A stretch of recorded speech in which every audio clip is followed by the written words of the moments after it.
Donc, Ma Nation, on en parle, vous participez à des débats. Quel est le message que vous voulez réellement faire passer? Mais reformuler, en fait, c'est la vision politique qu'on peut avoir dans un pays qui habituellement passe par un mécanisme qui est tout à fait simple, en deux corollaires, si on veut. D'une part, les gens entrent en politique non seulement pour pouvoir poursuivre un but précis qui est celui de pouvoir s'enrichir, et les canevas ou la possibilité ou les réseaux d'accès à la politique aujourd'hui est double. À la fois, on va vers quelqu'un qui a des moyens, ou on va vers quelqu'un parce que tout simplement on a des accointances sur le plan ethnique. Alors je voulais sortir de là, proposer à la fois une idéologie et une conception, une approche politique qui soit tout à fait neuve, qui ne porte pas sur à la fois l'ethnicité ou la démarche à la recherche du lucre, comme on pourrait dire. Voilà, c'est un peu l'idée que j'ai développée dans cet outil.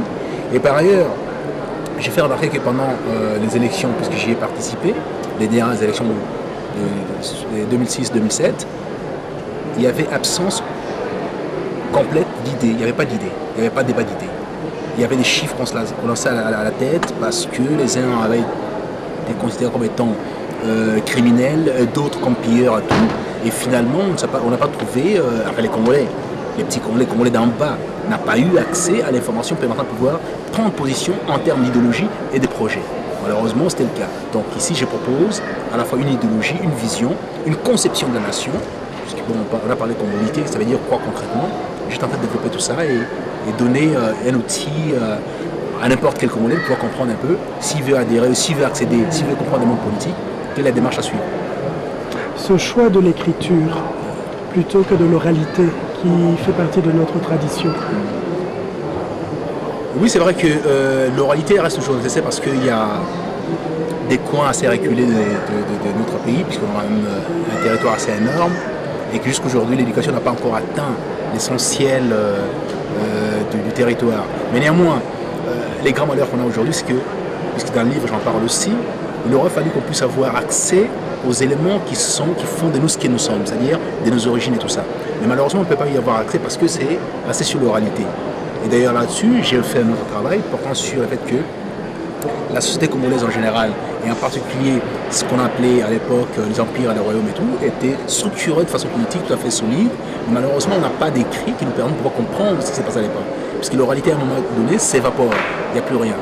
Donc l'écrit aujourd'hui, c'est un support assez intéressant et qui nous permet de pouvoir savoir qui nous avons été à un moment donné, qui nous sommes aujourd'hui et qui nous serons demain. Donc c'est ça, les passages obligés entre parenthèses, il faut passer par un support. Et les livres me paraît un outil assez intéressant. Là, aujourd'hui, nous sommes en Belgique. Prévoyez-vous la présentation du livre également au Congo ou ça a déjà été fait? Oui, je prévois de refaire encore parce que la promotion ne s'arrête pas au bout de 5-6 mois. J'ai fait la première campagne pour la promotion, mais ce n'était pas suffisant à mon sens parce que normalement, je n'ai pas eu beaucoup de temps. J'ai passé un mois sur Kinshasa. J'ai profité de l'occasion pour pouvoir présenter les livres, mais j'étais aussi en province. Pour l'instant, je n'ai fait que la province du Kasaï, aussi Bakoumou, mais malheureusement, je n'ai pas eu le temps de faire la promotion là sur place. Mais à mon retour, puisque j'y serai d'un moment à l'autre, j'ai profité de l'occasion pour continuer la campagne en question. Puisque bon, il faut intégrer dans la culture qui est les livres, c'est un outil nécessaire pour la promotion sociale, pour la prise de conscience d'énormément d'éléments, et non forcément passer toujours par la musique et par l'amusement. Donc voilà, et j'estime que il appartient aujourd'hui à l'intelligentsia, pour ne pas parler les mondes intellectuels parce que c'est un peu plus compliqué, de faire ce travail-là, de faire comprendre à la population qu'effectivement, apprendre par les livres, c'est soutenir son intelligence et progresser dans la connaissance et, comment dirais-je, dans la perfection humaine si on veut. C'est assez important. Donc, ça passe par ça.